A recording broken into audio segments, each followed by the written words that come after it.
Hi there, I'm Gloria Makarenko. Well, we are thankful for innovation today, bringing needed services and comforts to our homes. This is Our Vancouver.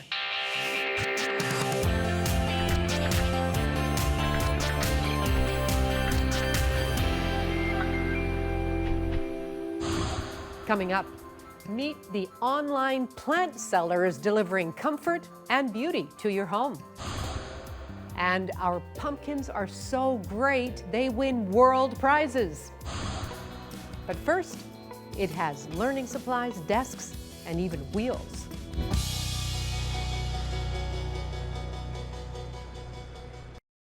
So thousands of kids across BC returned to school this season, and while the pandemic has made the transition difficult for a lot of families, it's been especially tough for children who have a learning disability.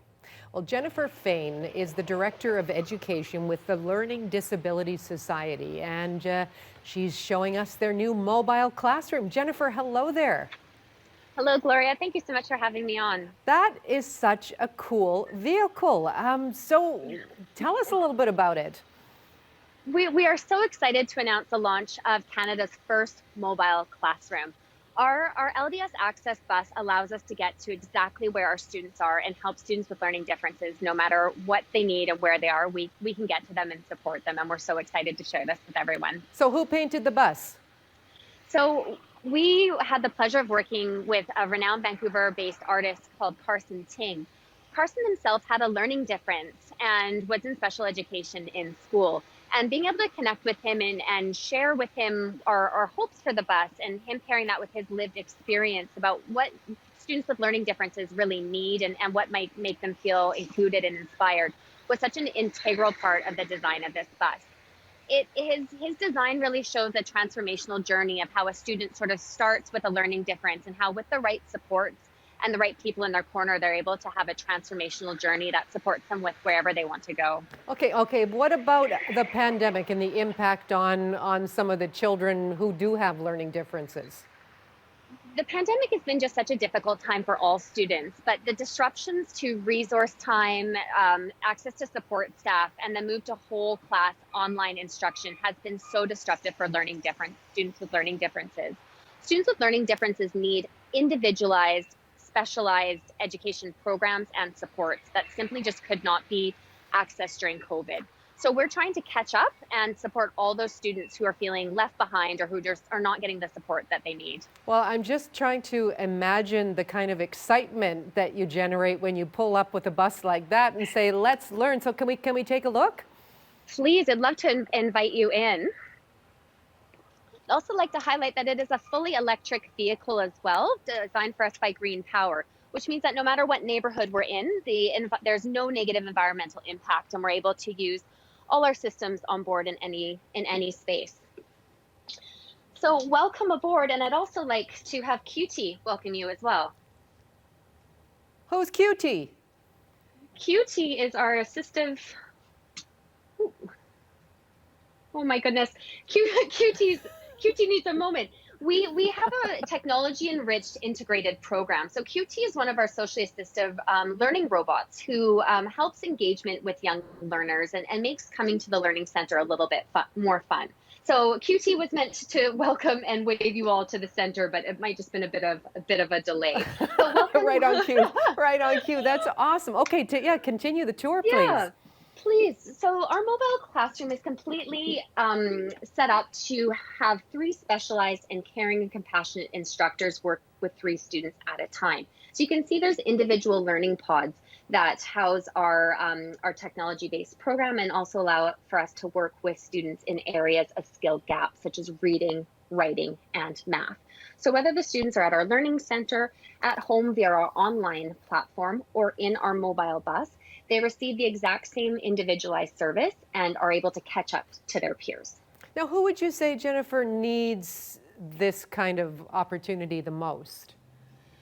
Yeah, so many families have really struggled economically during COVID, and we know there's a lot of families that are really facing so many barriers to accessing the specialized services that we can offer. So that's really where the spirit of our Access Bus came from.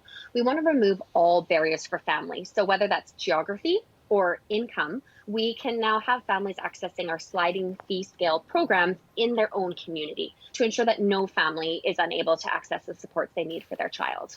Yeah, and I know that the pandemic has really been a time when parents or caregivers, guardians, they really had to advocate for student safety issues. So what have you learned about how to best accomplish that? Yeah, we've really learned that we need to be supportive of families and students wherever their comfort level is with COVID safeties and COVID protocols. So our bus, for example, has all the necessary COVID features and an advanced air filtration system. We also have our at-home online program as well for learners who feel more comfortable being in the safety of their own home, or learners who are located outside the Lower Mainland as well across So BC. are you totally booked up? I'm sure it's a popular program. Is there room for someone who is listening right now who has a child with learning challenges to access your services? Absolutely. We want to hear from them. We're working on intaking all our current families and matching them, but we absolutely will keep going until we've served every single student that we can. We also would love to connect with communities or schools or other groups that have multiple learners who could use sort of the Access mobile or the Access bus all at one time as well. So we're looking for opportunities to get out into community, and would love to hear from people who want to connect in with our service. Okay. Jennifer, thank you so much for giving us a tour of your bus. I'm still calling it the Magic School Bus. But let's have a goodbye to Cutie as well while we're at it. Yes, absolutely. Thank you so much, Gloria. Hello, my name is Cutie. Welcome to GS Access.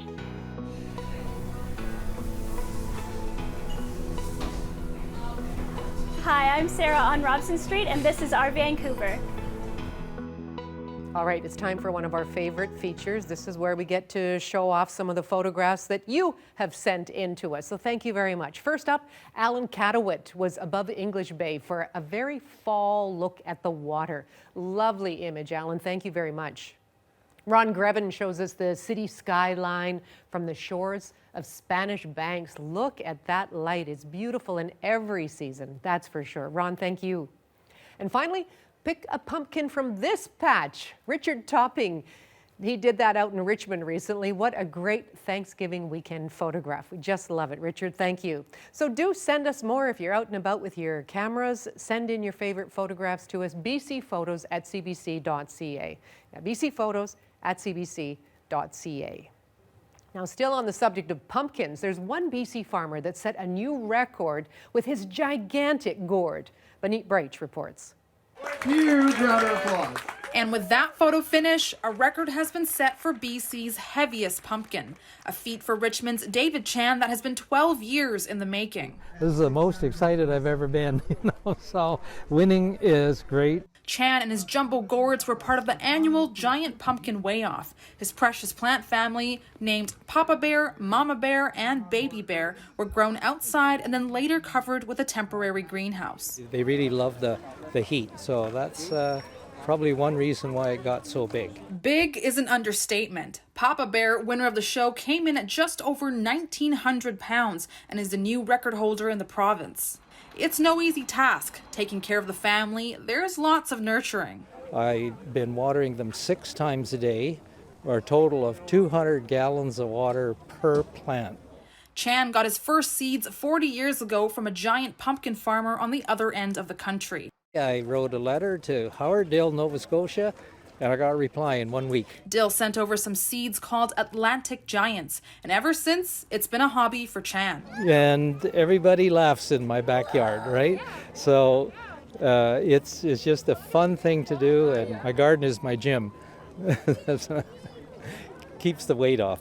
At his last competition, Chan's pumpkin fell a few hundred pounds light. But this year, Chan's even earned an esteemed pumpkin champion jacket for growing the 3 pumpkins weighing over 4,000 pounds in total. I think this is the first time I've really been excited about growing pumpkins. The annual event drew in 9 other farmers, half of their treasured pumpkins weighing over 1,000 pounds. But it's fun. It's a 6-month-long gamble.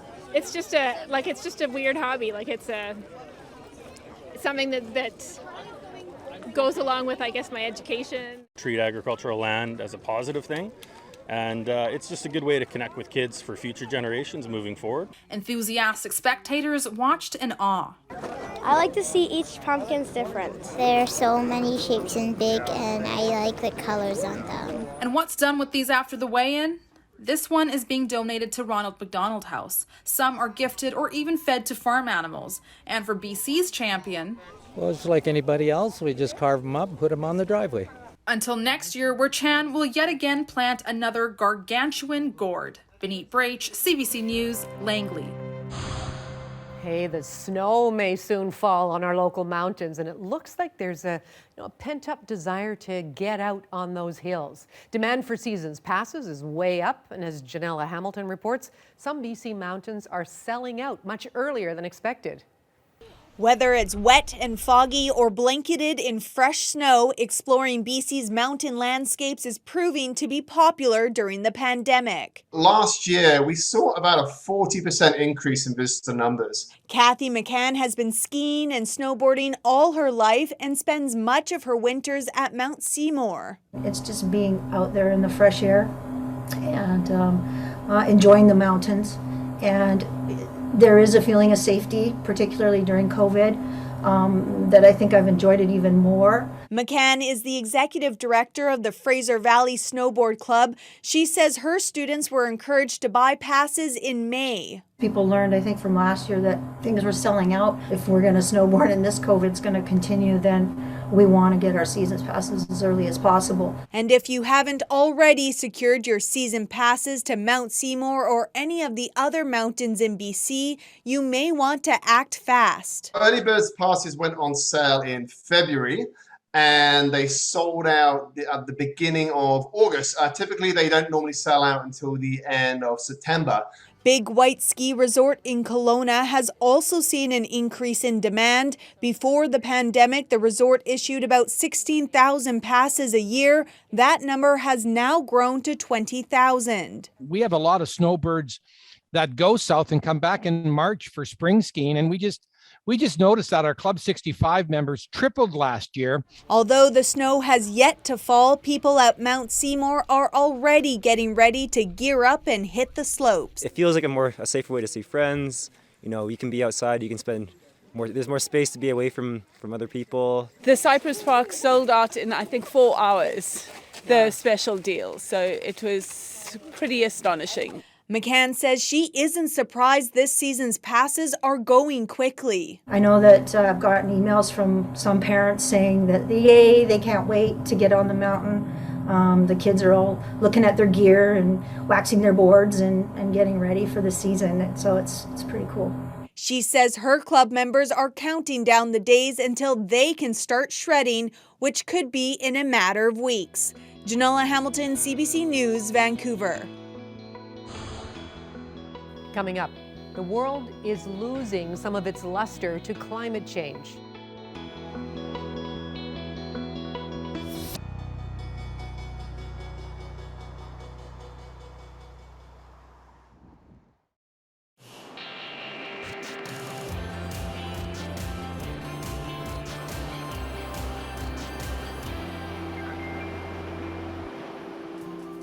That is so cool. The moon. Waning, waxing, full or new, visible to us in its many forms because of something called earthshine. That's the light reflected from Earth that illuminates the surface of the moon. And according to a new peer-reviewed study, it turns out our earthshine is getting dimmer because of climate change. Researchers used decades of measurements of earthshine, as well as satellite measurements, to find out that there has been a significant drop in Earth's reflectance, or albedo, over the past 2 decades.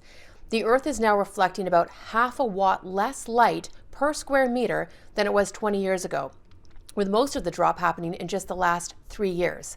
To put that into perspective, Earth reflects about 30% of the sunlight that shines on it, and that number has dropped 0.5%. Researchers at New Jersey Institute of Technology looked at earthshine data from the Big Bear Solar Observatory in Southern California from 1998 to 2017, and the dimming trend was clear. Now to get to the why. Well, 2 things affect the net sunlight reaching Earth. the sun's brightness and the planet's reflectivity. The observed changes didn't correlate with periodic changes in the sun's brightness, so that means the changes we're seeing are caused by something on Earth, and that something is clouds. In recent years, there has been a reduction of bright, reflective, low-lying clouds over the eastern Pacific Ocean, according to satellite measurements. That's the same area off the west coast of North and South America where increases in sea surface temperatures have been recorded with connections to global climate change. The less clouds to reflect the sunlight, the more heat gets absorbed by the ocean. For some time, many scientists had hoped that a warmer Earth might actually lead to more clouds with more moisture and higher albedo or reflectivity, which would then help moderate some of the warming and balance the climate system. But this shows the opposite is true. But you can't manage what you can't measure. And now we know climate change is dimming Earth. And now you're Science Smart. If you have a science question on your mind, send me a tweet. I'll try to get it answered. Thanks so much, Johanna. You're watching Our Vancouver. I'm Gloria Makarenko. Now, after a pandemic hiatus, the Vancouver Fall Home Show is back, and that event runs October 14th to 17th at the Convention Center. And there's a long list of exhibitors with all sorts of decor products, including plants. Well, Sonia Nisevich is with us now from Plantsum. That's an online plant store. Sonia, hello there. Hey, how's it going? It's going well for me. Now, I know the pandemic has made us all go online a little bit more, but online for plants? Really? I mean, what's it been like for you? Yeah, so here at Plantsome, we launched unintentionally in March of 2020, right as the world was kind of shutting down. And, you know, it was such a devastating time for so many of us and small businesses as well. But we were really grateful to be able to bring plants into people's homes at a time people weren't really going outside as much. Okay, and your company likes to add a little bit of a sense of humor to the plant buying as well. So why did you want to do that? Exactly. I mean, plants, every plant is so different. So here at Plantsome, every plant has a name, a plant personality. Sometimes some of the plants have relationships with each other, and we like to keep it fun. We want it to be approachable. Plant care is so fun, and we wanted it to be just as approachable and easygoing for new plant parents. Names, relationships. Okay, I'm intrigued. Can you introduce us to some of the plants that you've got with you now? Yeah, absolutely. So this one here is a ZZ plant, but at Plantsome we refer to him as Luke. Luke is one of our easy care plants, so he grows all year round. You can forget a watering or two. He's very easygoing.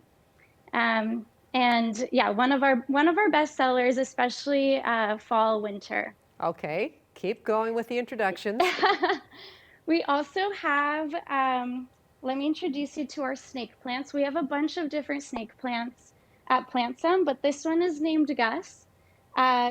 Snake plants in general come in lots of different sizes and colors, but Gus here will thrive in a dark corner near a bright window. I water this guy once a month, and he's doing okay. So, yep. And then let's see here. We also have our satin pothos. If you're new to plant parenthood and you're looking for a plant that's trailing, that'll grow a nice long vine, pothos plants are an awesome option as well. I love the term plant parenthood. First of all, Yeah. that's really fun. So how does the whole business model work? How does the plant get shipped? Yeah, so it's kind of just like online shopping. You go on our website, we have over 1,000 different plants online, and we get new restocks almost weekly. You pick out your plants, you add them to your cart, and then we ship them out to you in sustainable, fun, and very secure packaging. They're these green Plantsome boxes. They say ready for plant parenthood. And they're really safe too. So we always test them. We turn them upside down before we send them out. Make sure the plant's nice and snug in there. Okay, so the plants come with an app as well. So how do you help them, the people who do buy, some of the plant parents, I guess, how do you help them care for their plant once it's at home? Totally. Well, on the product page for every plant, there's plant care instructions, but we also have a free app. It's called the Plantsome app, and it helps with aftercare. It'll send you reminders, and it'll say, oh, time to water your plant. And it'll tell you how much to actually water, and it'll work with the seasons too. So in the fall, we always recommend cutting back on watering, so it takes that into account. Okay, we've met Gus, we've met Luke. What would you say is one of the more popular plants that you've got? Yeah, the snake plants are very popular, same with the pothos. I also have Penny here. And pennies are a pancake plant, or some people call it a money tree, and these are very popular as well.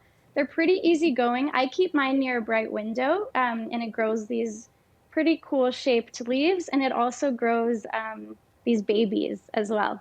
It's a beauty. Penny's a beauty. Loving that. Does Penny get along well with Gus and Luke? They're all friends. Exactly. That's where the relationships come into the picture as well. Yeah. So what is Plantsome going to be presenting at the Vancouver Fall Home Show? Yeah, so at the home show, we're going to have an installation called Take It or Leaf It, which will feature 4 different vignettes. The vignettes will have large plants, easy care, pet friendly, and plants with a splash of color. And they're meant to be fun, educational, and bring people, especially new plant parents, into our Plantsome marketplace, which will also be at the Vancouver Home Show. And at the marketplace, you'll be able to purchase plants, talk to our plant experts. We'll have pots as well and accessories. You can talk to the plant experts, or you can talk to the plants too, I imagine. Sonia, you're in good company. You enjoy it. Thank you so much. Thank you.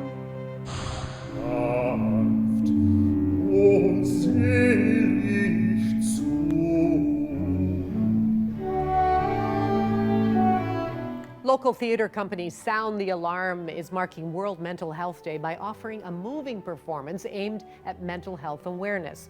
It's a collaboration between artistic director Alan Corbishley and Cree Métis baritone Jonathan Adams, so you can see the online performance of Pilgrimage to Bach when it's released October 13th. Find out more at soundthealarm.ca.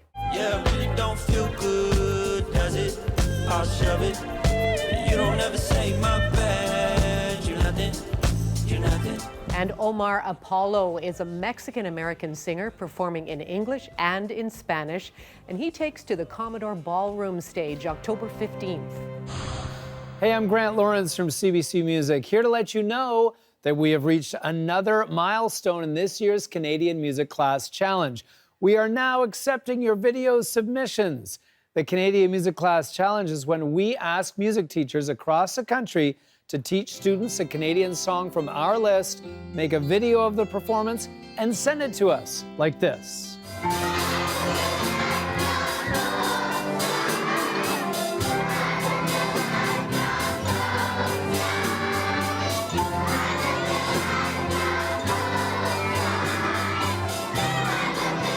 Yeah, that's the kids from Rickson Ridge Public School in Guelph, Ontario, with their spirited rendition of Joni Mitchell's Both Sides Now. Now, that goes back to 2019, and you know, it's a little bit emotional seeing that because it's a reminder of how much things have changed. Last year, our submitted videos for the Canadian Music Class Challenge looked a lot more like this. Don't believe that no one cares, 'cause we're here waiting for you, baby. Give your time and then come home for good. Hide yourself away.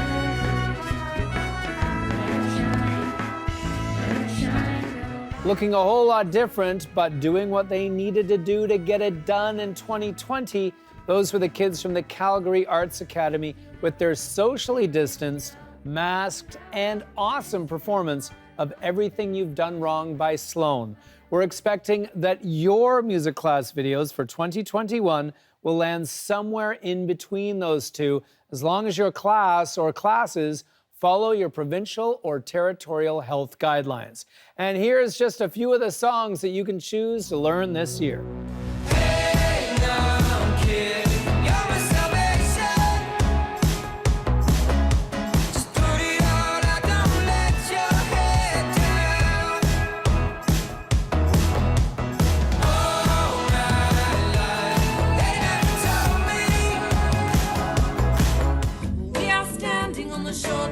giants. We are standing in the shelter of ancients. We are speaking the truth of the people. We are marching to the beat of one drum, one drum. And though my love is great, and though my love is true, I'm like a bird, I only fly away. I don't know where my soul is, I don't know where my home is.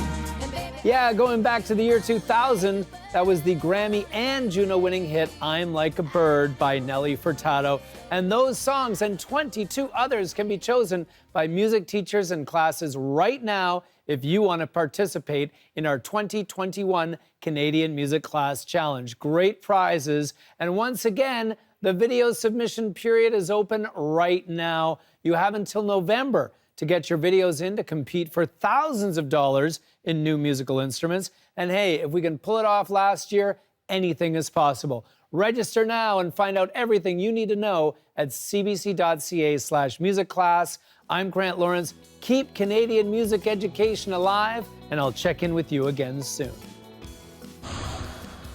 Coming up, how do social media companies choose what posts you see and what you don't? CBC Kids News explains after the break.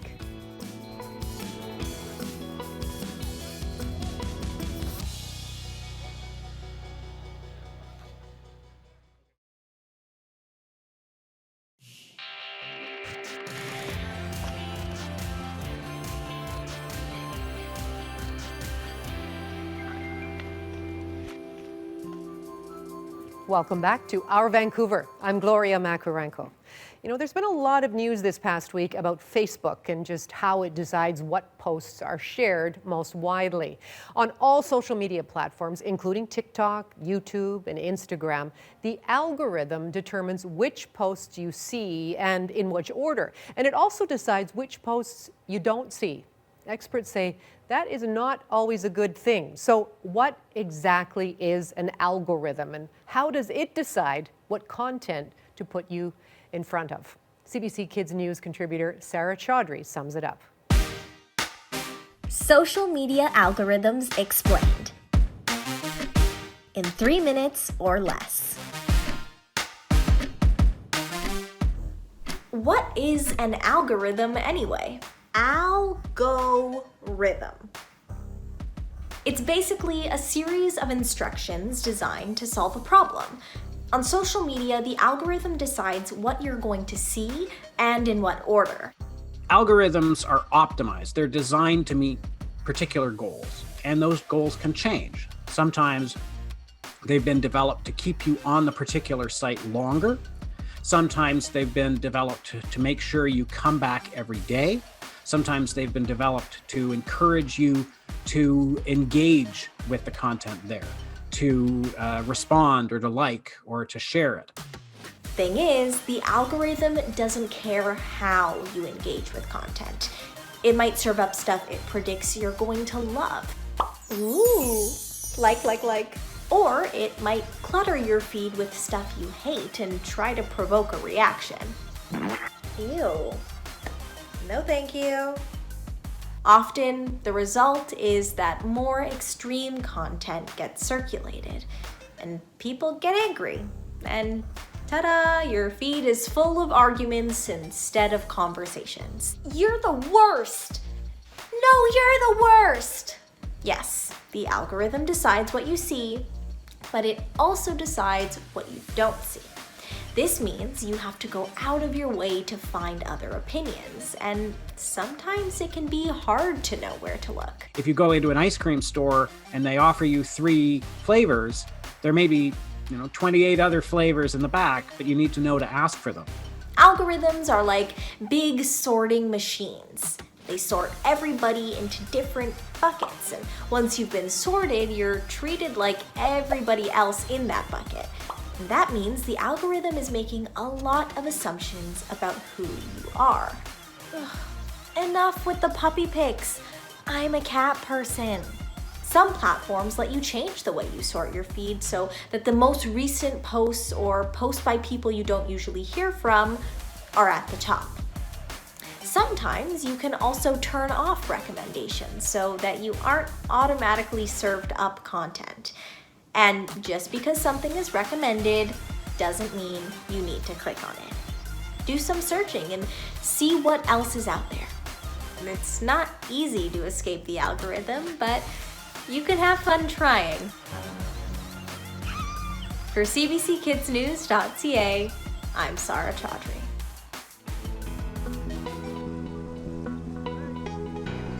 Hi, I'm Rodrigo, and this is our Vancouver. Now, you may be spending this weekend celebrating the harvest with the Thanksgiving feast. Most of the time, the meal includes BC cranberries. But there is another choice. Spearfisher Andrew Chin brings us a cheesecake dessert with salal.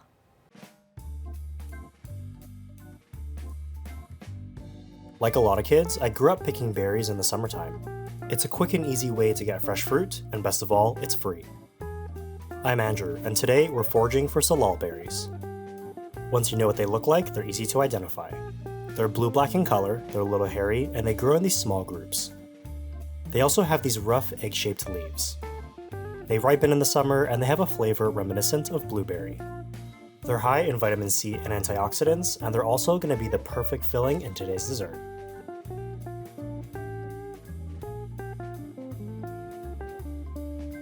Today, I'm making mochi with our fresh berries.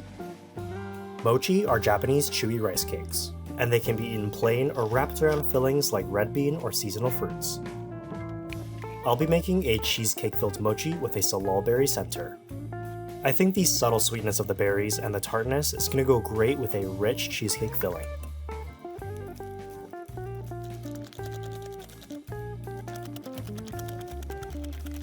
I'm whisking our cheesecake to get it nice and airy, and adding powdered sugar and condensed milk for sweetness.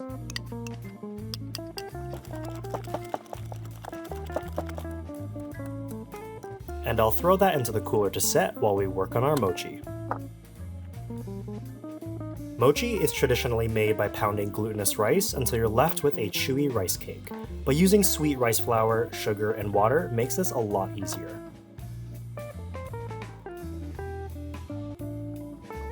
My first experience with fresh-made mochi was when I was living in Hawaii. Me and my friends used to take trips to the other side of the island, and we used to visit this place called Two Ladies Kitchen, which makes the best fresh-made mochi that I've ever had. And today's cheesecake filling is inspired by their use of non-traditional fillings, like brownie and Oreo, as well as their use of seasonal fruits. After about 15 minutes in the steamer, our mochi is all cooked and it's ready to be rolled out. A generous dusting of cornstarch is key to prevent sticking.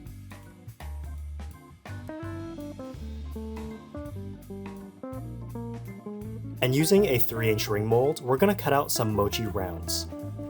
We'll be using these to wrap around our cheesecake filling, which is just finished setting in the cooler. Wrapping your mochi will take a little bit of practice, but practice makes perfect. Just dust off the extra cornstarch, and take about a tablespoon of your cream cheese filling and put that into the center of your mochi wrapper. Then, take a couple berries and put that into the center of the cheesecake. This will allow us to keep the outside of our mochi nice and white, and give us a little surprise when you bite into it. And then, pinch and seal. And roll in your hand to create that nice round mochi shape, and dust off any extra cornstarch.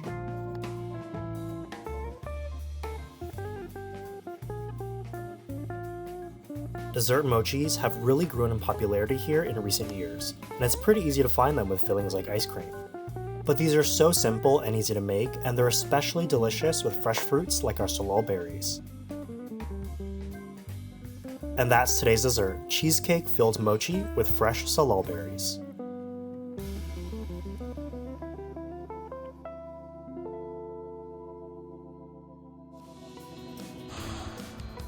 Coming up, a BC collector says goodbye to half the cars in his giant collection.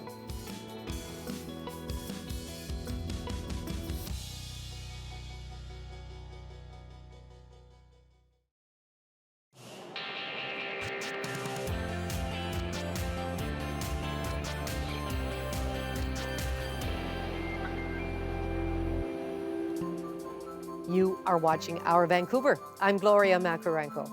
Now, as far as car collections go, Mike Hall in Tappan, BC has a rather unique collection. 560 vintage cars in various states of repair are spread out on a rural property north of Salmon Arm. But what do you do when your collection outgrows you? Well, our Brady Strachan went to Rust Valley to find out. 68 Dart. It's got the factory 5-on-4 disc brakes. Mike Hall's mind is like an encyclopedia of vintage cars. For 45 years, he's been hauling them home to his property in the town of Tappan, an area known locally as Rust Valley. Can you tell us how this came about? I'm a moron. How else do you end up with 600 cars? I don't know. As a kid, I always loved them. I bought 1, I bought 2, I bought 3, I bought 10, I bought 20. I mean, the last 4 properties I bought have been to move cars to. There'll be a guy jumping. You might have seen Hall and his rusting collection on the reality TV show centered around his life, Rust Valley Restorers. The series chronicles Hall's obsession with cars and his reluctance to give them up. We kind of tried to push him into an auction last year, and he wanted nothing to do with it.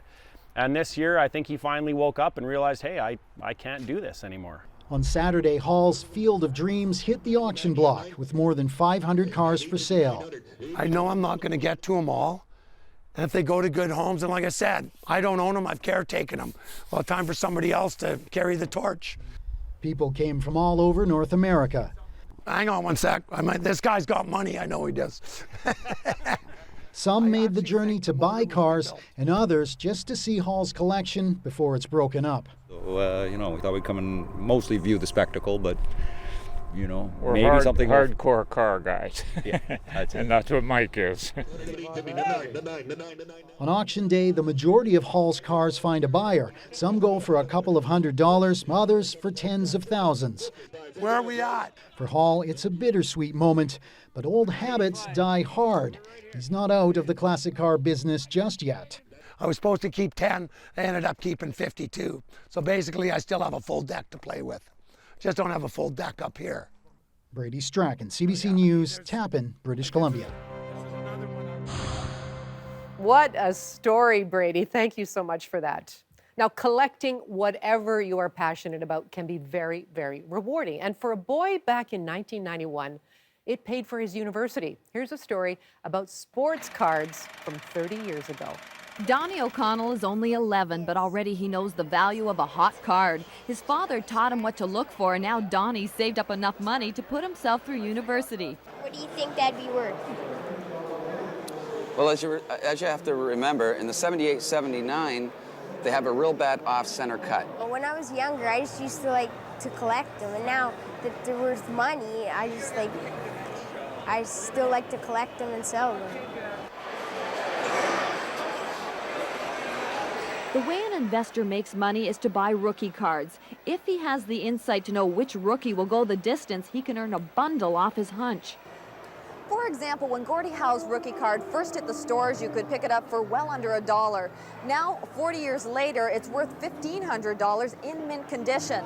Now, if a collector had the insight to pick up, let's say, 100 of these cards back then, today he'd have $150,000 in his pocket. All for just a $50 investment. That's how antique furniture got started. Who wants that old stuff around? But it's a very valuable piece of property. Anytime the dollar gets in, it's a business, and even if it's 10 cents, it's a business. And a matter of fact, I walked into a car dealer in Plymouth, Michigan, and I got a card for 25 cents with my son Mark, and I said, "Don't you ever put him in that low bucket. Get him in the more expensive one." I've had a player called Tony Amani out of the New York Rangers, which I had his cards out at 75 cents. And I had a gentleman come in and bought all 18 of them up. Now, I know for a fact that he's going to be a good hockey player. He's scoring a lot of goals. He's doing well in the NHL right now. Chances are, we'll say 8 months down the road, that card may be from 75 cents to $4 or $5. But that's what people are after, is a cheap rookie card that they know is going to be highly profitable later on down the line. To some, the sports card industry has come of age, but to others, this thriving industry has lost something along the way. Here at O-Pee-Chee's in London, Ontario, marketers have watched the industry explode. Management says the business is 4 times larger than a few years back. O-Pee-Chee is the #1 producer of hockey cards in the world. Its president says he's thankful the industry has taken off, but admits it's lost its innocence. The days of buying a pack of cards for a juicy piece of gum are long gone. We're the only company that still puts a piece of gum in with the sports cards. And a lot of people are complaining about that, in that you got the sugar dust on the gum, and they're saying, you know, it's wrecking the card. Kids, as we said before, we were talking earlier, maybe aren't having the fun that they used to have with the cards, collecting goalies or special teams or rookies and putting them on the spokes of their bikes and things of that nature. And now they immediately put them in a plastic case and put them in a safety deposit box or whatever, and they just think of, you know, how they're going to increase in value, which is fine, but my goodness, let's have some fun while we're at it. I don't know, I just want to be rich. Thank you, healthcare hero, from Elizabeth. Oh, and she's 6 years old. Oh, that's very sweet. Very nice. Thank you guys so much for what you do. These are cards from many different workplaces and elementary schools. So nice. It's like a much needed boost of energy in a really hard time to work in healthcare. So I proactively reached out to schools, I reached out to principals and said, this is the project I'm looking to do. I'm looking to rejoice the the healthcare workers and just rebuild that energy. Originally I thought, you know, maybe I'll get 100 cards if I'm lucky again. I never anticipated 700. It just shows you the appreciation of everyone in the community for what the healthcare workers are doing for us. Well, I think considering, you know, we were all very disheartened when we saw, you know, a lot of, you know, movements outside of hospitals, you know, protesting and preventing people from, you know, accessing healthcare. So I think things like this just make us feel appreciated. The fact that it came from the kids, it just means a lot because they're innocent, right? They don't know a whole lot about what's happening. So that for them to grasp this and be able to make these cards for the nurses, I think it feels amazing. The kids put so much work into making the cards just absolutely beautiful. There's nothing like, I think, getting a letter or a picture from a child to brighten your day. And, you know, this whole community really poured out and wanted to be known that the majority is in support of how hard our healthcare workers have worked this entire pandemic, and I mean long before as well. You know, we might be wearing the capes, but we are not the real superheroes in this situation. When we bring you stories here at CBC Vancouver, we have award-winning photographers out capturing the images that say so much. Still images add context and bring a lot more to the understanding of an event or an issue. Here are some of the latest from what was happening this past week. And that's all for Our Vancouver for this week. I hope you can join me weekday afternoons on CBC Radio 1 for On the Coast. Goodbye for now. It was amazing to me with all the paddling I've done here. I usually go out and take a picture of the sunset, and that was my intent. I was kneeling to take the picture, and there was the whale. And then all of a sudden the whale was like right there. So it was amazing, and then gets your heart rate up for sure. Because I wasn't expecting it at all.